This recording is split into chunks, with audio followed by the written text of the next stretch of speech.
नमस्कार. मालिकेच्या उद्याच्या भागामध्ये आपल्याला पाहायला मिळणार आहे की आता युवराजने केदारवरती जीवघेणा हल्ला केलेला आहे आणि त्या हल्ल्यातून तारिणी कशा पद्धतीने केदारचा जीव वाचवते आणि युवराजच्या मुसक्यावर ते आपण पाहणार आहोत.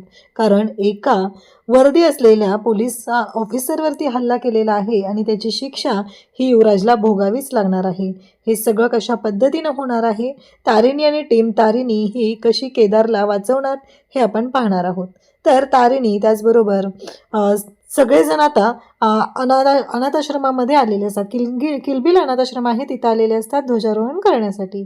मग तारिणीच्या हस्ते तिथे ध्वजारोहण होतं आणि त्याचबरोबर तारिणीला आठवत असतं की तिनं आजपर्यंत देशासाठी म्हणजे जेव्हा तिच्या अंगावरती ती वर्दी आली तेव्हापासून तिने काय केलेलं आहे, त्यांनी जी घेतलेली शपथ, कारण काहीही झालं तरीही शेवटच्या श्वासापर्यंत त्यांची ओळख समाजापुढे येणार नाही, पण ते मात्र काम करत राहणार. जेव्हा गरज पडेल, या देशातील कोणालाही गरज पडेल, तेव्हा टीम तारिणी त्या सगळ्यासाठी धावत गेलेली असेल, असं त्यांनी जे वचन घेतलेलं आहे, शपथ घेतलेली आहे, ते तिला आठवत असतं.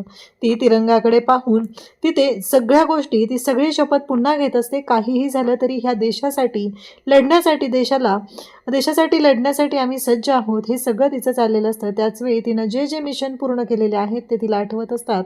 अगदी अष्टभुजाचा अवतार घेतलेला असतो, हे सगळं सुद्धा तिला आठवत असतं. त्याचबरोबर सगळेजण तारिणीबरोबर आहेत आणि तारिणीसोबतच या सगळ्या गोष्टी केल्या जात आहेत.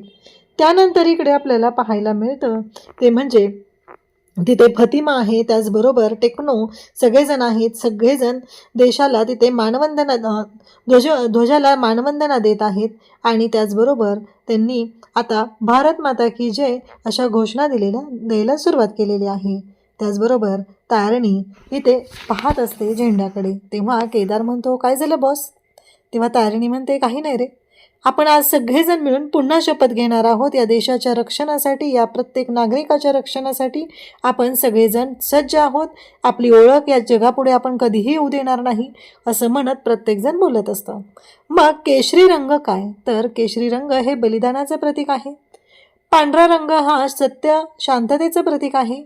हिरवा रंग हा आपला देश सुफलम हरित क्रांतीचं प्रतीक आहे. त्याचबरोबर पांढऱ्या रंगावरती जे असलेलं जे अशोक चक्र आहे त्याच्यावरती 24 रेषा आहेत आणि त्या 24 तास कर्तव्य निभावण्याचं प्रतीक आहे. त्याचबरोबर अशोक स्तंभ जे आहे त्याच्यावरून ते घेतलेलं आहे. असं म्हणत टीम तारिणीने आता प्रत्येक रंगाचं महत्त्व सांगत तिथे शपथ घेतलेली आहे. टेक्नो त्याचबरोबर सगळेजण मिळून इथे शपथ घेत आहेत. त्यासोबतच तेवढ्यातच डॉक्टर कामत तिथे आलेले असतात आणि टीम तारिणी त्यांना भेटायला जाते. तेव्हा तारिणी म्हणते की अहो, तुम्ही आधी कळवायचं ना, प्रमुख पाहुणे म्हणून तुमच्यासाठी थांबलो असतो ना. तेव्हा ते सांगू लागतात की नाही, त्याची काहीच गरज नाही आहे, कारण मी काय अजूनही तुम्ही मला पाहुणाच समजता का? मी इथे येतो ते म्हणजे माझ्या समाधानासाठी, माझ्या गोष्टींसाठी मी इथे येत आहे, हे सगळं ते सांगत असतात. आणि त्यासोबतच इकडे आपल्याला पाहायला मिळतं ते म्हणजे ते म्हणत असतात की चला, अजूनही तुम्हाला असंच वाटत आहे का, असं त्यांचं म्हणणं चाललेलं असतं. आणि त्याचवेळी तारिणी म्हणते, नाही हो, तसं काही नाही आहे.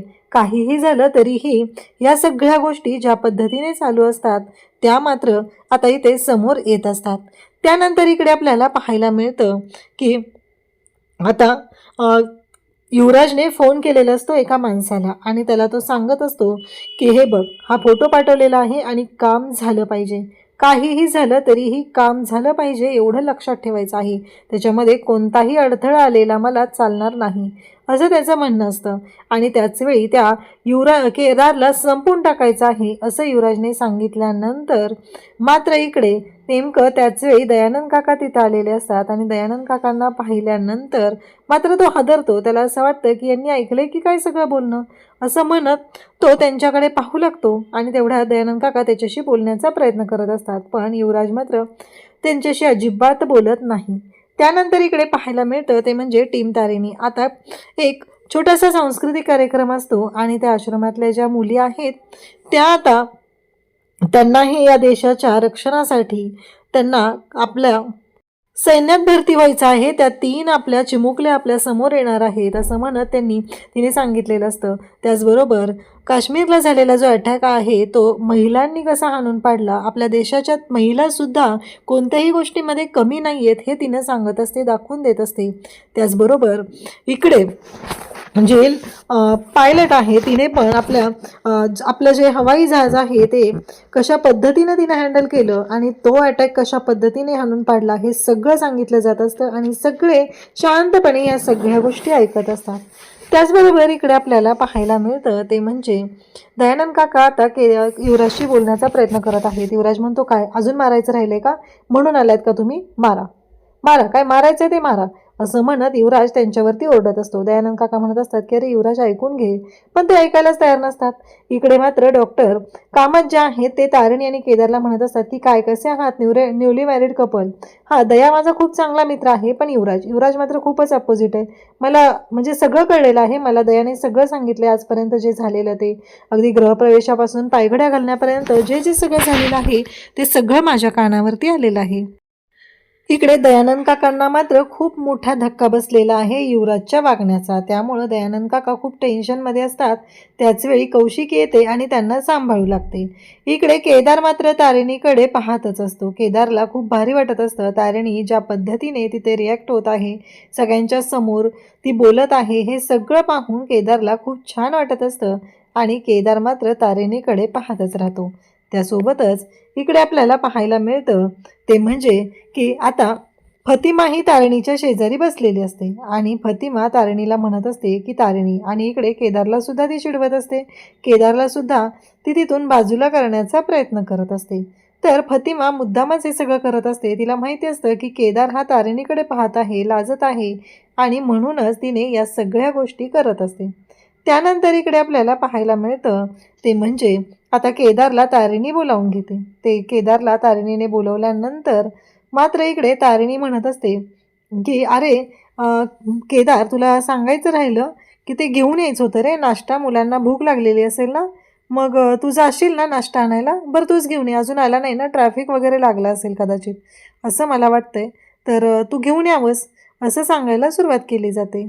आणि त्याच वेळी हे सगळं जेव्हा घडत आहे तेव्हा तारिणी मात्र त्या सगळ्यांकडे पाहत असते आणि मग इकडे केदार निघालेला असतो. केदार बाहेर येतो आणि जेव्हा केदार बाहेर येतो नेमकं त्याच वेळी युवराजने जी माणसं सांगितलेली असतात ती माणसं तिथं असतात आणि ते म्हणतात, हां बरोबर आहे, हाच आहे तो, हाच आहे, याला उचलला पाहिजे आणि याचं काम तमाम करायचं आहे असं सांगितलं जात असतं.